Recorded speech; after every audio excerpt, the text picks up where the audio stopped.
Assalamualaikum warahmatullahi wabarakatuh. Halo, perkenalkan nama saya Salsa Sabila dari kelas 12 IPA 6. Di sini saya akan menjelaskan sedikit materi yang saya buat, yaitu mencegah stunting. Apa sih stunting itu? Jadi, stunting adalah kondisi gagal tumbuh pada anak balita, bayi di bawah umur 5 tahun, akibat dari kekurangan gizi sehingga anak terlalu pendek untuk usianya. Faktor dari stunting yaitu asupan gizi yang buruk, berkali-kali terserang penyakit, bayi terlahir prematur, serta berat badan lahir rendah. Penyebab stunting yang pertama adalah kurang asupan gizi saat hamil, yang kedua kebutuhan gizi anak tidak tercukupi, yang ketiga terbatasnya akses pelayanan kesehatan, yang keempat kurangnya akses air bersih dan sanitasi, dan yang kelima masih kurangnya akses makanan bergizi. Ciri-ciri stunting pada anak yaitu pertumbuhan melambat, wajah tampak lebih muda dari anak seusianya, pertumbuhan gigi terlambat, performa buruk pada kemampuan fokus dan memori belajarnya. Usia 8-10 tahun, anak menjadi lebih pendiam, tidak banyak melakukan kontak mata terhadap orang di sekitarnya. Berat badan balita tidak naik, bahkan cenderung menurun.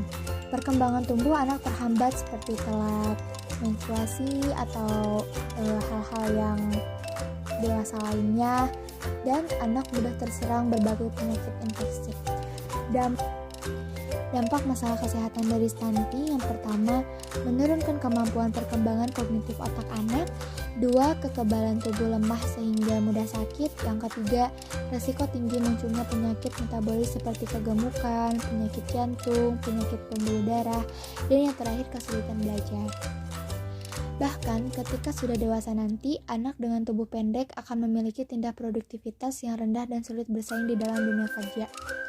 Bagi anak perempuan yang mengalami stunting, ia beresiko untuk mengalami masalah kesehatan dan perkembangan pada keturunannya saat sudah dewasa. Ibu hamil yang bertumbuh pendek di bawah rata-rata akan mengalami perlambatan aliran darah ke janin serta pertumbuhan rahim dan plasenta. Kondisi tersebut berdampak pada kondisi bayi yang dilahirkan. Bayi yang lahir dan ibu dengan tinggi badan di bawah rata-rata beresiko mengalami komplikasi medis yang serius, bahkan pertumbuhan yang terhambat.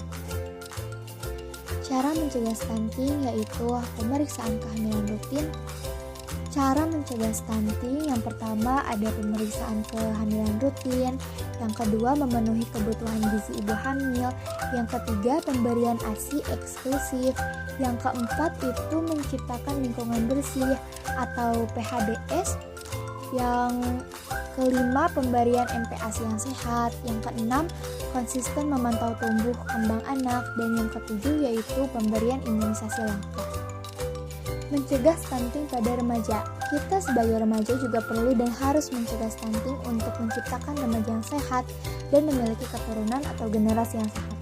Kita dapat mencegah stunting dengan cara mengonsumsi tablet penambah darah sebanyak 1 kali seminggu, melakukan aktivitas fisik minimal 30 menit sehari atau olahraga lainnya, serta menerapkan PHBS. Sekian dari saya, mohon maaf apabila ada kekurangan. Wassalamualaikum warahmatullahi wabarakatuh.